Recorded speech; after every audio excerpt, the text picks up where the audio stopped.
This is, I don't know, thoughts, current events, science, tech, innovation, and concerns for the future. So I started exploring this idea of subliminal acoustic manipulation. The basis of this has to do with widespread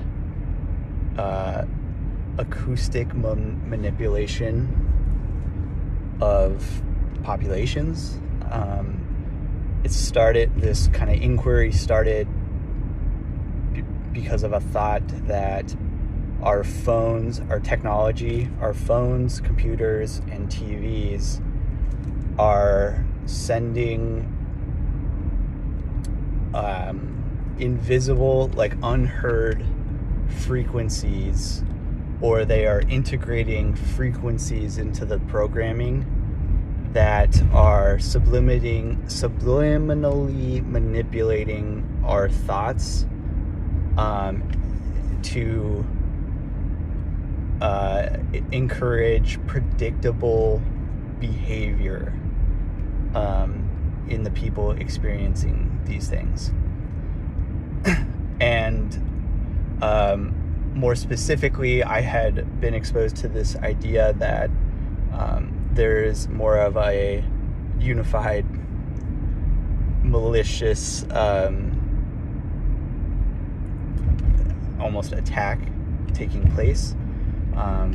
There was a post that I had seen which highlighted a patent that is an actual patent through the U.S. Patent Office, and I confirmed that through the government database on this, that there is technology that has been patented which can manipulate individuals through sound, and it's done through computers and TV. So there is a patent that exists. It is possible to do this. It is supported by data, evidence, science. And so I wanted to explore this even further to understand it better. And I came across this lecture from the Stevenson Institute of Technology,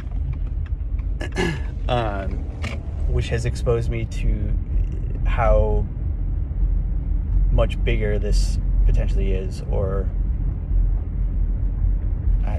whatever. So interesting video, and I like it because it's providing the historical background on all of this, and a lot of the ideas of, quote, sound control began in like the 20s and 30s for stage acting. And so these were developments for theater that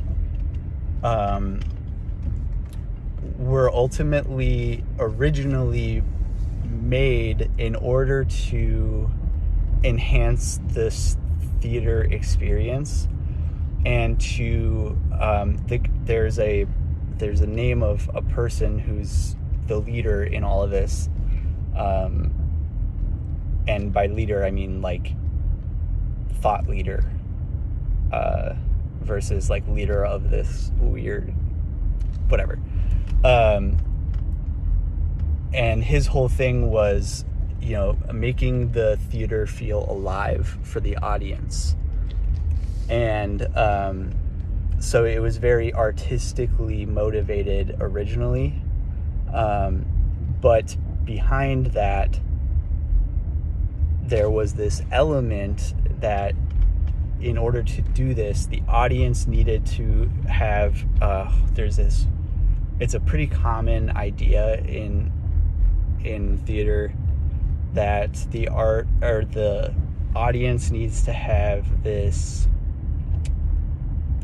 separation. It's like the theater takes them outside of reality, that there's this, I don't even know. So, but the underlying idea in this thing is that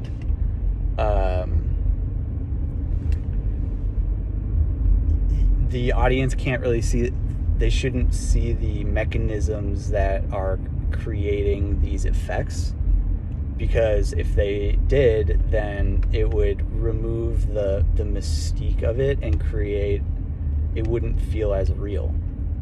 And so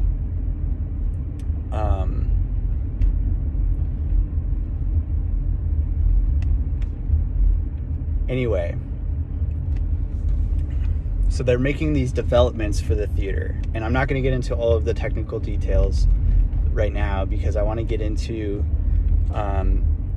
shortly after they had made these advancements, there was an emphasis on the psychological impact, because again, same principles as before.